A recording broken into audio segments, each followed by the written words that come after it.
নমস্কাৰ চাবলৈ আৰম্ভ কৰিছে আছামিজ ট্ৰেণ্ডিং আজি 20 ফেব্ৰুৱাৰী আজি ৰাতিপুৱাৰ কেইবাটাও গুৰুত্বপূৰ্ণ খবৰ আহি পৰিছে আৰু এনেধৰণৰ খবৰসমূহ নিতৌ চাবলৈ চেনেলটো ছাবস্ক্ৰাইব কৰি ভিডিঅ'টোত এটা লাইক কৰি দিবলৈ ৰাতিপুৱাৰ প্ৰথমটো ব্ৰেকিং নিউজ অপেক্ষাৰ অন্ত পৰিল অৱশেষত ঘোষণা কৰা হ'ল দিল্লীৰ পৰৱৰ্তী মুখ্যমন্ত্ৰী বহু জল্পনা কল্পনাৰ অন্তত অৱশেষত ঘোষণা কৰা হ'ল দিল্লীৰ মুখ্যমন্ত্ৰী ৰেখা গুপ্তা হ'ব দিল্লীৰ পৰৱৰ্তী মুখ্যমন্ত্ৰী ২৭ বছৰৰ পিছত দিল্লীৰ শাসনত অধিষ্ঠিত হ'ব ভাৰতীয় জনতা পাৰ্টি আজি নতুন মুখ্যমন্ত্ৰী হিচাপে ৰেখা গুপ্তাই শপত গ্ৰহণ কৰিব দিল্লীৰ ৰামলীলা ময়দানত অনুষ্ঠিত হ'ব আজি শপত গ্ৰহণ অনুষ্ঠান অৱশেষত ঘোষণা কৰা হ'ল দিল্লীৰ মুখ্যমন্ত্ৰীৰ নাম ২৭ বছৰৰ পিছত আজি ভাৰতীয় জনতা পাৰ্টিয়ে দিল্লীত চৰকাৰ গঠন কৰিব আন এটা ব্ৰেকিং নিউজ ২০২৬ চনত বিজেপিক বয়কট নালাগে আমাক অৰুণোদয় আমি প্ৰাপ্য বিচাৰিছোঁ তীব্ৰ প্ৰতিবাদী কাৰ্যসূচী বিজেপি চৰকাৰৰ বিৰুদ্ধে ২০২৬ চনত বিজেপিৰ বিৰুদ্ধে কৰা হ'ব ভোট বৰ্জন চৰকাৰৰ অৰুণোদয় নালাগে বুলি হুংকাৰ দিলে মধ্যাহ্ন ভোজনৰ কৰ্মচাৰীয়ে আমি ভিক্ষা মগা নাই আমি আমাৰ প্ৰাপ্য বিচাৰিছোঁ চৰকাৰৰ পৰা আমাৰ প্ৰাপ্য নাপালে ২০২৬ত আমি বিজেপিক ভোট নিদিওঁ মহানগৰীৰ চচলত কাশী বাতি বজাই মধ্যাহ্ন ভোজন সন্থাৰ প্ৰতিবাদী কাৰ্যসূচী নেতা মন্ত্ৰীৰ একাপ চাহ খোৱা পইচা আমি দৰমহা হিচাপত পাওঁ সময়মতে মাননি দিয়াৰ দাবীৰে এই প্ৰতিবাদী কাৰ্যসূচী মধ্যাহ্ন ভোজনৰ কৰ্মীসকলৰ ৯,০০০ টকালৈ বৃদ্ধি কৰিব লাগিব মধ্যাহ্ন ভোজন কৰ্মচাৰীৰ দৰমহা ২০২৬ চনত বিজেপিৰ বিৰুদ্ধে কৰা হ'ব ভোট বৰ্জন হুংকাৰ মধ্যাহ্ন ভোজন সন্থাৰ আন এটা গুৰুত্বপূৰ্ণ খবৰ মিয়াৰ অধিকাৰৰ দাবীত এইবাৰ সদনত গৰজি উঠিল ধিঙৰ AIUDFৰ বিধায়ক আমিনুল ইছলাম সংখ্যালঘুৰ ওপৰত অত্যাচাৰ কৰিছে হিমন্ত বিশ্ব শৰ্মাৰ বিজেপি চৰকাৰে মিয়া লোকসকলক নিশেষ কৰাৰ ষড়যন্ত্ৰ ৰচিছে হিমন্ত বিশ্ব শৰ্মাই সংখ্যালঘুৰ ওপৰত অত্যাচাৰৰ অভিযোগ আমিনুল ইছলামৰ সংখ্যালঘুৰ ওপৰত দিনক দিনে বৃদ্ধি হৈছে অত্যাচাৰ অসমত চৰকাৰৰ আক্ৰোশৰ বলি হৈছে অসমৰ সংখ্যালঘু মুছলমান লোকসকল পৰিকল্পিতভাৱে চৰ চাপৰিৰ লোকক টাৰ্গেট কৰি লৈছে হিমন্ত বিশ্ব শৰ্মাৰ চৰকাৰে সংখ্যালঘুক বিপদত পেলাই আনন্দ লাভ কৰে হিমন্ত বিশ্ব শৰ্মাৰ বিজেপি চৰকাৰে মুছলমানক বিপদত পেলাবলৈ নিতৌ আনে নতুন আইন বিদেশী খেদাৰ নামতো চলোৱা হৈছে অত্যাচাৰ মিয়া লোকসকলৰ ওপৰত বিদেশী সজাই বন্দী কৰা হৈছে ডিটেনশ্যন কেম্পত মিয়া লোকসকলক মানৱ অধিকাৰ উলংঘা কৰিছে হিমন্ত বিশ্ব শৰ্মাৰ বিজেপি চৰকাৰে সংখ্যালঘুৰ ন্যায় বিচাৰি বিধানসভাৰ মজিয়াত বিধায়ক আমিনুল ইছলামৰ মন্তব্য আন এটা অতিকৈ গুৰুত্বপূৰ্ণ খবৰ APHC কেলেংকাৰীক লৈ পুনৰ গৰজি উঠিল অখিল গগৈ APHC কেলেংকাৰীৰ মূল খলনায়ক হিমন্ত বিশ্ব শৰ্মা APHC কেলেংকাৰীৰ মূল খনিকৰ ৰাকেশ পাল APHC কেলেংকাৰীৰ মূল পৃষ্ঠপোষক স্বৰ্গীয় তৰুণ গগৈ APHC কেলেংকাৰীক লৈ উত্তাল বিধানসভাৰ মজিয়া APHC কেলেংকাৰীক লৈ বিপ্লৱ কুমাৰ শৰ্মাৰ আয়োগৰ প্ৰতিবেদন প্ৰকাশ পোৱাৰ পিছতেই এতিয়া বিতৰ্ক অব্যাহত আছে শেহতীয়াকৈ বিধানসভাত পুনৰবাৰ গৰজি উঠিল শিৱসাগৰৰ বিধায়ক তথা ৰাইজৰ দলৰ সভাপতি অখিল গগৈ APHC কেলেংকাৰীৰ মূল মাষ্টাৰমাইণ্ড হ'ল অসমৰ মুখ্যমন্ত্ৰী ডক্টৰ হিমন্ত বিশ্ব শৰ্মা APHC কেলেংকাৰীত জড়িত আছে প্ৰাক্তন মুখ্যমন্ত্ৰী তৰুণ গগৈও APHC কেলেংকাৰীক লৈ পুনৰ এইদৰে বিধানসভাৰ সদনত গৰজি উঠিল শিৱসাগৰৰ বিধায়ক তথা ৰাইজৰ দলৰ সভাপতি অখিল গগৈ আন এটা ব্ৰেকিং নিউজ ভয়ংকৰ নেক্সাছ সন্দেহযুক্ত নাগৰিকে উলিয়াইছে ভুৱা জন্মৰ প্ৰমাণপত্ৰ তাৰ পিছতেই এতিয়া চাঞ্চল্য এটা ব্ৰেকিং নিউজ এই মুহূৰ্তত জনাবলৈ চেষ্টা কৰিছোঁ সন্দেহযুক্ত নাগৰিকৰ আন এক ভয়ংকৰ নেক্সাছ সন্দেহযুক্ত নাগৰিকে উলিয়াইছে বাৰ্থ চাৰ্টিফিকেটৰ প্ৰমাণপত্ৰ হাইলাকান্দিত পোহৰলৈ আহিছে জন্মৰ প্ৰমাণপত্ৰৰ জালিয়াতিৰ ভয়ংকৰ ঘটনা ভুৱা জন্মৰ প্ৰমাণপত্ৰ প্ৰস্তুত কৰি চৰকাৰী ৰেকৰ্ডত আপলোড কৰাৰ গুৰুতৰ অভিযোগ চৰকাৰী পৰ্টেলত বেআইনীভাৱে জন্মৰ প্ৰমাণপত্ৰ আপলোড কৰাৰ বিশেষ নথি প্ৰস্তুত কৰা হৈছে এই নথিপত্ৰৰ জৰিয়তে সন্দেহযুক্ত নাগৰিকক ভাৰতীয় নাগৰিকত্ব দিয়াৰ অভিযোগ, জন্মৰ প্ৰমাণপত্ৰ জালিয়াতি কৰি তদন্তৰ আওতালৈ কেইবাগৰাকীও চৰকাৰী বিষয়া। ঘটনা পোহৰলৈ অহাৰ পাছতে তদন্তৰ নিৰ্দেশনা হাইলাকান্দি জিলা প্ৰশাসনৰ। সন্দেহযুক্ত নাগৰিকৰ আন এক ভয়ংকৰ নেক্সাছ এইবাৰ পোহৰলৈ আহিছে হাইলাকান্দিত। আন এটা গুৰুত্বপূৰ্ণ খবৰ, ভাৰতলৈ অহা মাৰ্কিন যুক্তৰাষ্ট্ৰৰ আৰ্থিক সাহায্য বন্ধ কৰিলে আমেৰিকাৰ নৱনিৰ্বাচিত ৰাষ্ট্ৰপতি ডোনাল্ড ট্ৰাম্পে। প্ৰধানমন্ত্ৰী মোদী আমেৰিকালৈ গৈও লাভ নহ'ল। ট্ৰাম্পে বন্ধ কৰিলে ভাৰতলৈ অহা আৰ্থিক সাহায্য। মাৰ্কিন যুক্তৰাষ্ট্ৰৰ $21 মিলিয়ন আৰ্থিক সাহায্য একেবাৰে বন্ধ কৰিলে ট্ৰাম্পে। ভাৰতলৈ অহা পুঁজি বন্ধ কৰি কেইবাটাও বিস্ফোৰণ ডোনাল্ড ট্ৰাম্পৰ। ট্ৰাম্পে স্পষ্টকৈ ক'লে, আমি কিয় ভাৰতক $21 মিলিয়ন দিম? মাৰ্কিন কৰদাতাৰ ধন ভাৰতক কিয় দিম? ভাৰতত ভোটদানৰ হাৰ বৃদ্ধিৰ বাবে আমি সাহায্য কিয় দিম? প্ৰধানমন্ত্ৰী মোদী আমেৰিকালৈ গৈও কোনো ধৰণৰ লাভ নহ'ল, কিয়নো ডোনাল্ড ট্ৰাম্পে বন্ধ কৰিলে ভাৰতলৈ অহা আৰ্থিক সাহায্য। আন এটা ব্ৰেকিং নিউজ, যোৱাকালি একেদিনাই 5টা মৃতদেহ উদ্ধাৰ হৈছে উমৰাংচুত। পুনৰ উমৰাংচুৰ পৰা আহিছে ইটোৰ পিছত সিটো বেয়া খবৰ। একেদিনাই 5টা মৃতদেহ উদ্ধাৰ উমৰাংচুৰ অভিশপ্ত কয়লাখনিত। যোৱা দুপৰীয়া 2টা মৃতদেহ উদ্ধাৰ হোৱাৰ পাছত পুনৰ 3টা মৃতদেহ উদ্ধাৰ হৈছে। ঘটনাৰ 44 দিনৰ মূৰত যোৱাকালি উদ্ধাৰ হৈছে আবদ্ধ হৈ থকা শ্ৰমিকৰ মৃতদেহ। সেনাবাহিনী আৰু SDRF দলে উদ্ধাৰ কৰে মৃতদেহকেইটা। বৰ্তমানলৈকে 9টাকৈ মৃতদেহ উদ্ধাৰ কৰিছে উদ্ধাৰকাৰী দলে। যোৱাকালি 5টা মৃতদেহ উদ্ধাৰ হৈছে উমৰাংচুৰ অভিশপ্ত কয়লাখনিৰ পৰা। আন এটা গুৰুত্বপূৰ্ণ খবৰ, কাটাৰৰ আমিৰক ভাই আখ্যা প্ৰধানমন্ত্ৰী নৰেন্দ্ৰ মোদীৰ। তাৰ পিছতেই এতিয়া চৰ্চাত প্ৰধানমন্ত্ৰী মোদী আৰু কাটাৰৰ আমিৰৰ ভিডিঅ'। কাটাৰৰ আমিৰ শ্বেখ তামিম বিন হামাদক ভাই আখ্যা প্ৰধানমন্ত্ৰী নৰেন্দ্ৰ মোদীৰ। ভাৰত আৰু কাটাৰৰ মাজত সম্পূৰ্ণ হ'ল 2,43,244 কোটিৰ চুক্তি।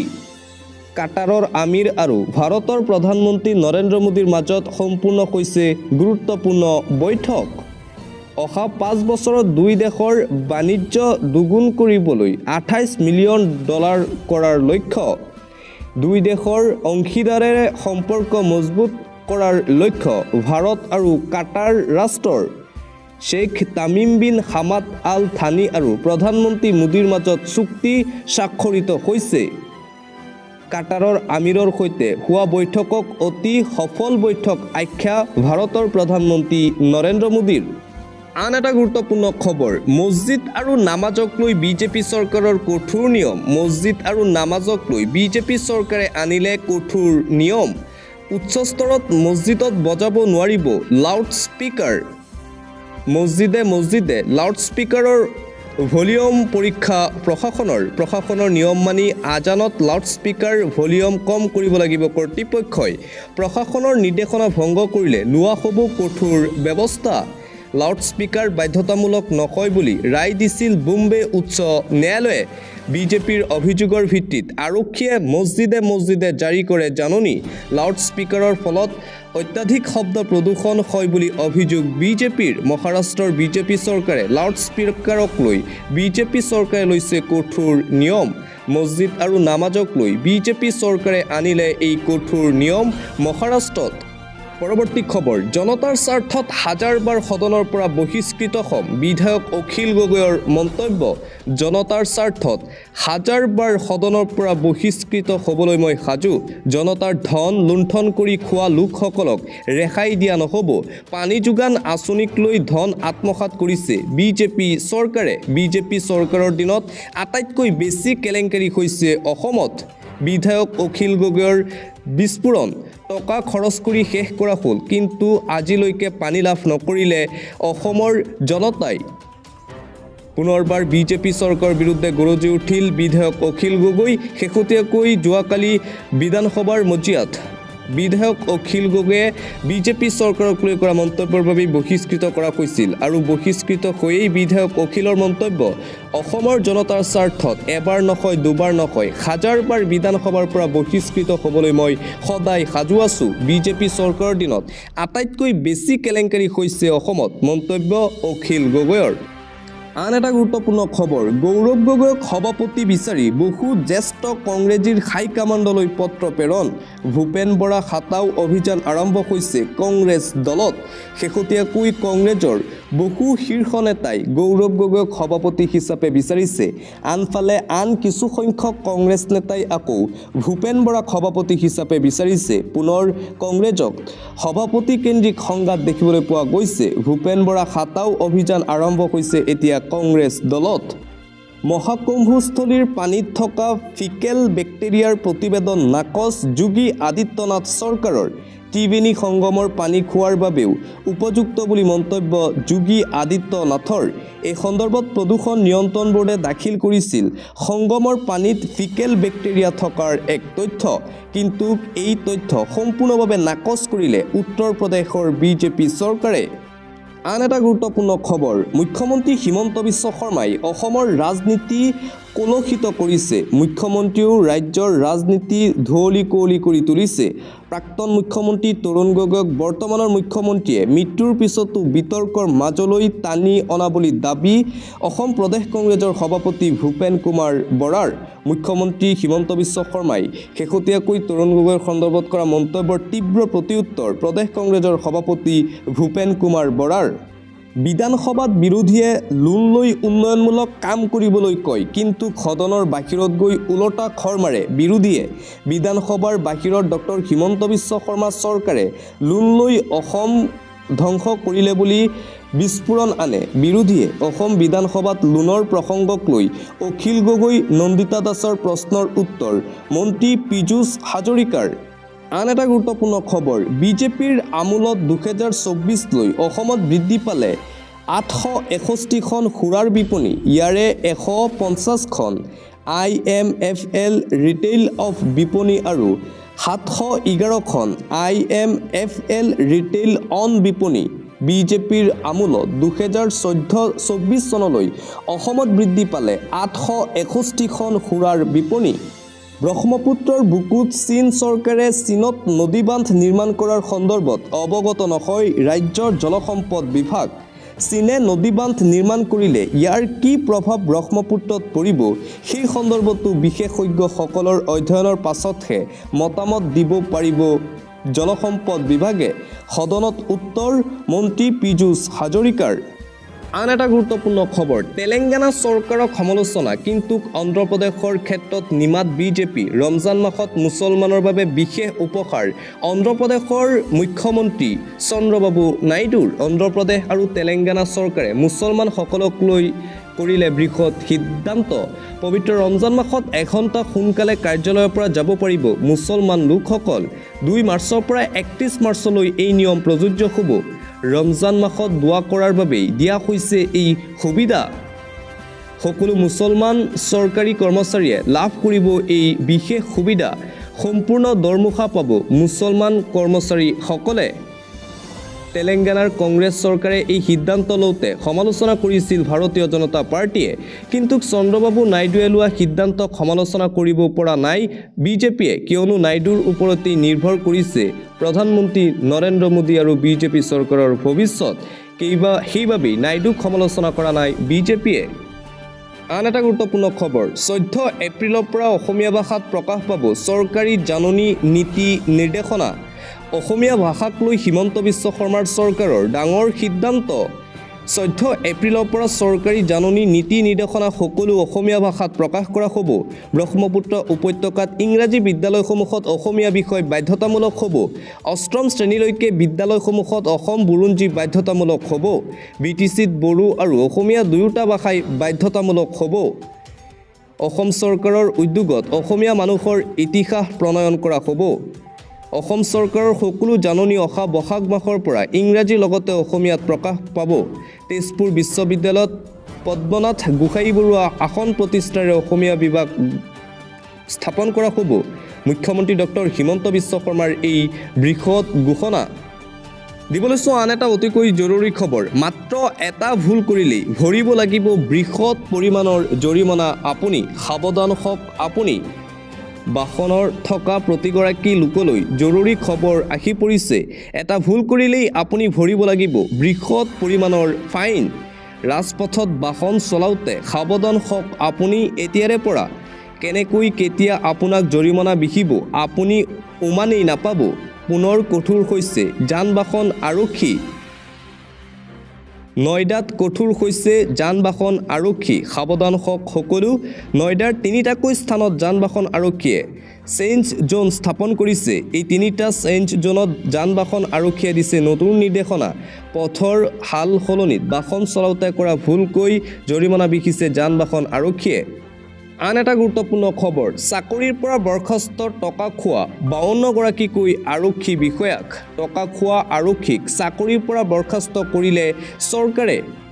এগৰাকী দুগৰাকী নহয় মুঠ 52গৰাকী আৰক্ষীক চাকৰিৰ পৰা কৰা হ'ল বৰ্খাস্ত বিভিন্ন সময়ত দুৰ্নীতিত অভিযুক্ত আৰক্ষী বিষয়া আৰু কনিষ্টবলৰ বিৰুদ্ধে তথ্য প্ৰমাণ লাভ কৰিছিল গৃহ বিভাগে টকা খোৱা 52গৰাকী আৰক্ষী বিষয়া আৰু কনিষ্টবলক চাকৰিৰ পৰা বৰ্খাস্ত কৰিলে পঞ্জাৱৰ ভগৱন্ত মান চৰকাৰে মাত্ৰ দুদিন পূৰ্বে মুক্তসৰ জিলাৰ এগৰাকী উপ আৰক্ষী অধীক্ষকক চাকৰিৰ পৰা নিলম্বন কৰা হৈছিল পঞ্জাৱত পৰৱৰ্তী খবৰ শ্ৰীমন্ত শংকৰদেৱ সংঘৰ পবিত্ৰ সংবিধান আৰু প্ৰতীক চিহ্ন জ্বলাই এতিয়া বিপদত টাইপা ছাত্ৰ সন্থা শ্ৰীমন্ত শংকৰদেৱ সংঘৰ পবিত্ৰ সংবিধান আৰু প্ৰতীক চিহ্ন জ্বলাই বিপদত টাইপাৰ বিৰুদ্ধে থানাই ৰুজু কৰা হৈছে ইটোৰ পিছত সিটো গোচৰ শদিয়াৰ পৰা ধুবুৰীলৈ শ্ৰীমন্ত শংকৰদেৱ সংঘই ৰুজু কৰিছে গোচৰ টাইপাৰ বিৰুদ্ধে থানাই শ্ৰীমন্ত শংকৰদেৱ সংঘৰ আইবাপ শ্ৰীমন্ত শংকৰদেৱ সংঘক চূড়ান্ত পৰ্যায়ত অপমান কৰিছে টাইপাৰ কৰ্মকাণ্ডক ৰাজ্যজুৰি এতিয়া গৰিহণা দিছে সকলোৱে উত্তৰ পূবৰ সৰ্ববৃহৎ ধৰ্মীয় অনুষ্ঠান শ্ৰীমন্ত শংকৰদেৱ সংঘক অপমান কৰা দুষ্কৃতিকাৰীক গ্ৰেপ্তাৰ কৰক এইদৰে সৰুপথাৰ তিতাবৰ ৰহা বিহপুৰীয়া ডিব্ৰুগড় নাৰায়ণপুৰত গোচৰ ৰুজু কৰা হৈছে টাইপাৰ বিৰুদ্ধে আন এটা গুৰুত্বপূৰ্ণ খবৰ সম্পূৰ্ণৰূপে নিষিদ্ধ কৰা হ'ল গুটখা আৰু পান মছলা খাই ভাল পোৱা লোকলৈ এটা বেয়া খবৰ আহি পৰিল কিয়নো সম্পূৰ্ণৰূপে নিষিদ্ধ কৰা হ'ল গুটখা আৰু পান মছলা কোনো দোকানীয়ে বিক্ৰী কৰিব নোৱাৰিব গুটখা আৰু পান মছলা বিক্ৰী কৰিলেই জেললৈ যাব লাগিব দোকানীসকল গুটখা আৰু পান মছলাক লৈ চৰকাৰে গ্ৰহণ কৰিলে ডাঙৰ সিদ্ধান্ত গুটখা আৰু পান মছলাৰ বিক্ৰী মজুত যোগান সকলো নিষিদ্ধ ঘোষণা কৰা হৈছে সমগ্ৰ ৰাজ্যতে প্ৰযোজ্য হ'ব এই নতুন নিৰ্দেশনা ঝাৰখণ্ড চৰকাৰে গ্ৰহণ কৰিলে এই ডাঙৰ তথা ঐতিহাসিক সিদ্ধান্ত ৰাইজৰ স্বাস্থ্যৰ প্ৰতি লক্ষ্য ৰাখি তথা সুৰক্ষাৰ কথা চিন্তা কৰি এই সিদ্ধান্ত চৰকাৰৰ গুটখা আৰু পান মছলা খাই প্ৰাণ গৈছে বহু যুৱক যুৱতীৰ যাৰ বাবে এই সিদ্ধান্ত গ্ৰহণ কৰিছে ঝাৰখণ্ড চৰকাৰে দিবলৈছো বতৰক লৈ এটা গুৰুত্বপূৰ্ণ খবৰ ৱেডাৰ আপডেট আগন্তুক 24 ঘণ্টাত ৰাজ্যজুৰি বতৰে ল'ব ভয়ংকৰ ৰূপ সাৱধান হওক প্ৰচণ্ড ধুমুহা বৰষুণে চলাব তাণ্ডৱ লীলা ৰাজ্যত হঠাৎ সলনি হৈছে কেইবাখনো জিলাৰ বতৰ ৰাজ্যত হ'ব প্ৰচণ্ড ধুমুহা বৰষুণ আৰু শিলাবৃষ্টি এলাৰ্ট জাৰি কৰা হৈছে ৰাজ্যৰ বিভিন্ন প্ৰান্তত হাই এলাৰ্ট জাৰি আঞ্চলিক বতৰ বিজ্ঞান কেন্দ্ৰৰ 33খনকৈ জিলাত জাৰি কৰা হৈছে হাই এলাৰ্ট 23 ফেব্ৰুৱাৰীলৈকে প্ৰবল বৃষ্টিপাত হ'ব ৰাজ্যৰ বিভিন্ন প্ৰান্তত বতৰে ভয়ংকৰ ৰূপ ল'ব উজনি অসম নামনি অসমতো হাই এলাৰ্ট জাৰি আজি কোকৰাঝাৰ পশ্চিম কাৰ্বি আলং ডিমা হাছাও কাছাৰ হাইলাকান্দিত হাই এলাৰ্ট জাৰি কৰিমগঞ্জ গোলাঘাট শোণিতপুৰ বিশ্বনাথ যোৰহাটত হাই এলাৰ্ট জাৰি শিৱসাগৰ চৰাইদেউ ডিব্ৰুগড় তিনিচুকীয়াত হাই এলাৰ্ট জাৰি বতৰ বিজ্ঞান কেন্দ্ৰৰ কাইলৈ কোকৰাঝাৰ পশ্চিম কাৰ্বি আলং ডিমা হাছাও কাছাৰ হাইলাকান্দিত এলাৰ্ট জাৰি কৰিমগঞ্জ গোলাঘাট যোৰহাটত হাই এলাৰ্ট জাৰি কৰিছে আঞ্চলিক বতৰ বিজ্ঞান কেন্দ্ৰই পৰৱৰ্তী খবৰ সাজু হওক মুখ্যমন্ত্ৰীৰ অফিচিয়েল জন্মদিনত 1 এপ্ৰিলত মুকলি হ'ব লাখপতি বাইদেউৰ টোপোলা বিশালীৰ পৰাই মুখ্যমন্ত্ৰীয়ে আৰম্ভ কৰিব বিতৰণ কাৰ্যসূচী ৰাজ্যৰ মুখ্যমন্ত্ৰী ডক্টৰ হিমন্ত বিশ্ব শৰ্মাই লাখ লাখ মহিলাক লৈ কৰিছে বৃহৎ মন্তব্য ৰাজ্যৰ লাখ লাখ মহিলাসকললৈ পুনৰ ভাল খবৰ আহি পৰিছে মুখ্যমন্ত্ৰীৰ অফিচিয়েল জন্মদিন 1 এপ্ৰিলত মুকলি হ'ব লাখপতি বাইদেউৰ আঁচনি বিশালীৰ পৰাই মুখ্যমন্ত্ৰীয়ে আৰম্ভ কৰিব এই আঁচনি মুখ্যমন্ত্ৰীৰ জন্মদিনত লাখপতি বাইদেউ আঁচনিৰ ধন বিতৰণৰ কথা ঘোষণা মুখ্যমন্ত্ৰীৰ সকলোৱে অপেক্ষা কৰি আছিল ফেব্ৰুৱাৰী 1 তাৰিখলৈ কিন্তু মুখ্যমন্ত্ৰীৰ অফিচিয়েল জন্মদিন 1 এপ্ৰিলতহে বিতৰণ কৰা হ'ব লাখপতি বাইদেউৰ টকা। লাখপতি বাইদেউৰ টকা ঘোষণা কৰিব মুখ্যমন্ত্ৰীয়ে। এই টকাৰে ষ্টাৰ্টআপ কৰাৰ পিছত পৰৱৰ্তী সময়ত 25,000 আৰু তাৰ পিছত পাব 1 লাখ টকা পৰ্যন্ত সাহায্য চৰকাৰৰ ফালৰ পৰা। পৰৱৰ্তী খবৰ, আল্লাহে আমাক সেৱা কৰিবলৈ পঠাইছে, মুছলমানে সৎকাৰ কৰিলে হিন্দু মহিলাৰ নচৰ্দে। হিন্দু মুছলমানৰ সম্প্ৰীতিৰ নিদৰ্শন দেখিবলৈ পোৱা গৈছে। মুছলমানে দেখুৱালে সম্প্ৰীতিৰ অনন্য নিদৰ্শন। হিন্দু মহিলাক মুখাগ্নি কৰিলে মুছলমান লোকে। ঐতিহাসিক শিৱসাগৰত পুনৰ দেখিবলৈ পোৱা গ'ল মানৱতাৰ অনন্য নিদৰ্শন। সম্পূৰ্ণ হিন্দু ধৰ্মীয় নীতি নিয়ম মানি সৎকাৰ কৰা হ'ল হিন্দু মহিলাৰ নচৰ্দে। হিন্দু মহিলাৰ নচৰ্দে হিন্দু ধৰ্মীয় নীতি নিয়ম মানি সৎকাৰ কৰি চৰ্চাত মুছলমান লোক। পুনৰ দেখিবলৈ পোৱা গ'ল হিন্দু মুছলমানৰ ভাতৃত্ববোধ শিৱসাগৰত।